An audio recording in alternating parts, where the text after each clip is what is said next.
All right, so this is a walkthrough of the 8x6 album that I made using P13's by the Seashore paper.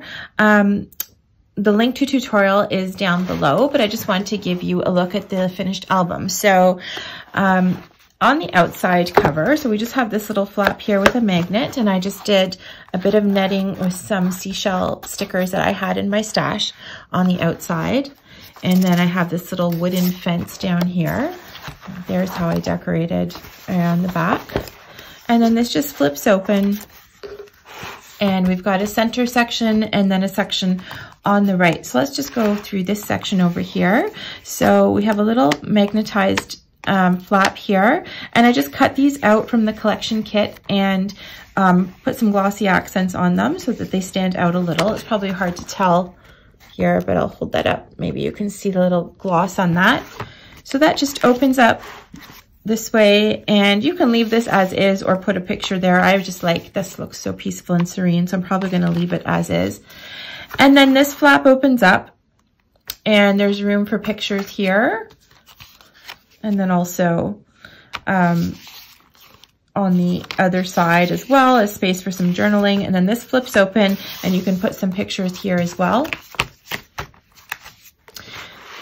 Now this center is sort of my design for papers that have a lot of design on them that you don't want to lose.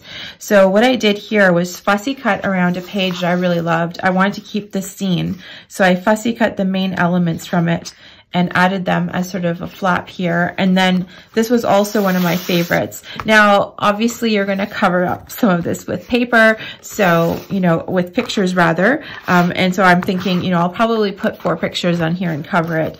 But I really liked keeping the elements, the design elements from some of the papers. And so that's what happens.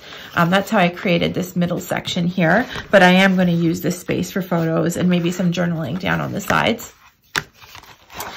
And then we can just move over to the center. So this flap lifts open, and we flip open towards the top. Oops, excuse me, my camera is shaking. So let's take a look down here first. So we have a little pocket in the bottom for you to put extra cards and mats in.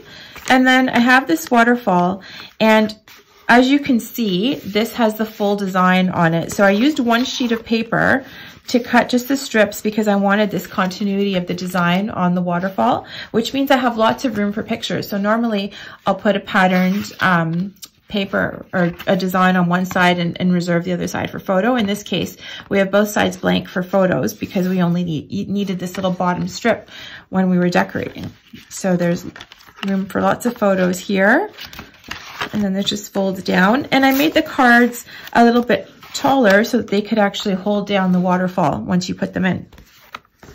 Then just at the top of the album, we have these 2 sections with little magnets, and they just flip out. And this one flips the other way. And then you have room for pictures here. And this is only stuck down about halfway because you can either stick pictures on or just sort of tuck them in like that. So that's it. It's a pretty simple album. It's the same style as I have for my 70s album, which I only have a walkthrough on here. So if you are looking for a tutorial that is the same as the 70s album, this is it. So once again, link to the tutorial at the bottom. Please like and subscribe if you like my stuff. It's hugely motivating. I can't tell you how much. And that's it. So I hope you guys all have a great day and enjoyed this little walkthrough. Talk to you soon.